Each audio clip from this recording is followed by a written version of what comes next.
मेरे 20 साल का अनुभव है और उस 20 साल के अनुभव में पता नहीं कितने विद्यार्थी कितने क्षेत्रों में हैं, इनकी गणना मैं भी नहीं कर सकता।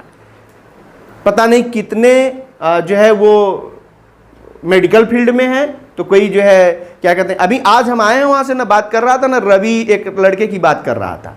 रवि पटेल एक लड़का था, बहुत पुराना विद्यार्थी, आर्थिक रूप से कमज़ोर विद्यार्थी, और वो अक्सर मुझसे फ़ोन करके बात करता रहा है। जब कोई भी अवसर आए, टीचर्स डे हो और क्या कहते हैं मेरे कोई विशेष अवसर पर, वो मुझे ज़रूर कॉल करता था। दिन भर न फुर्सत मिले तो रात में ज़रूर फ़ोन करता था। रवि पटेल एक साधारण सा लड़का, एकदम सिंपल। यानी एक दिन हम ऐसे बात में कुछ कह रहे थे तो भावुक होकर रोने लगा कि सर इस तो लगता है कि आर्थिक कमजोरी हम लोगों को आगे बढ़ने नहीं देगी। अब उस लड़के ने कितना हिम्मत किया, जा करके बीएचयू में जो है एडमिशन हुआ उसका, बीएचयू में पढ़ा, बनारस में रहकर काफ़ी तैयारी किया, जेआरएफ क्वालिफाई किया। जेआरएफ करने के बाद उसको गवर्नमेंट से पैसे मिलने लगे, वो फिर तैयारी करता रहा, बीएड किया, पीएससी की तैयारी, यूपीएससी की तैयारी करता रहा, पीएससी में प्री क्वालिफाई किया।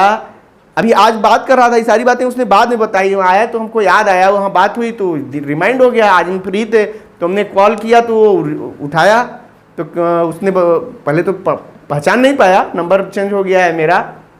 तो वो जो है जब मैंने बताया तो अरे सर आप, हम कहे हाँ कहाँ हो, बताया कि मिर्ज़ापुर में है। उनका मिर्ज़ापुर में क्या कर रहे हो, वो बनारस छोड़ दिए क्या? कहा नहीं सर, यहाँ मैंने वो जॉब जो है ज्वाइन कर लिया ना। हमने कहा कहाँ?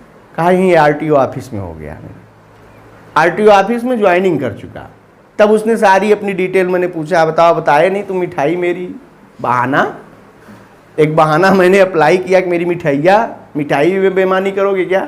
अरे नहीं सर, आपको आपका कोई हम ले सकता है और मैं आपका ले लूँगा, वो तो आपका हक है, वो ज़रूर पहुँचेगा। आप देखिए फुर्सत नहीं मिल रही, साल भर से घर नहीं गया हूँ, यानी यही बगल में घर नहीं आया है 1 वर्ष से।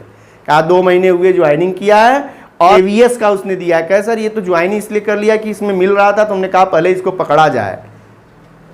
भाई अपने आर्थिक रूप से मजबूत रहेंगे तब ना कुछ कर पाएंगे, और जानते ही हैं घर की परिस्थिति ऐसी नहीं है, इसलिए मैंने इसको ज्वाइन कर लिया। अभी केबीएस का रिजल्ट आने वाला है, आप लोगों का आशीर्वाद रहा तो उसमें ही हो जाएगा। और उसके अलावा हमारी पीसीएस तो तैयारी चल रही है। आगे सर आपकी एक लाइन मेरे जीवन का रास्ता निर्धारित करती है। अब वो सबको मैं हर साल कहता हूँ, ये बात मैं इसलिए कह रहा हूँ क्योंकि उसने कहा, तो मुझे ये लगता है कि वो बात हो सकती है तुम्हारे काम की हो। भाई ऐसे तो मैं कहता ही हूँ, लेकिन वो गंभीर नहीं है, वो वजन नहीं है उसमें। लेकिन किसी और ने ये बात कही तो वो वजन है, कि उस वजन को उसने महसूस किया है। और वो लाइन सबसे पहले मैं समझाता हूँ सारे बच्चों को, क्लास शुरू होने से अंतिम तक ये बात कई बार कक्षा में कहूँगा। और उसने जब कहा तो मुझे लगा कि कहीं ना कहीं उसने इस पर गंभीरता दिखाई है। Slow but steady wins the race, ये बात उसने कही कि ये जो पॉइंट है ये जीवन का सार है मेरे।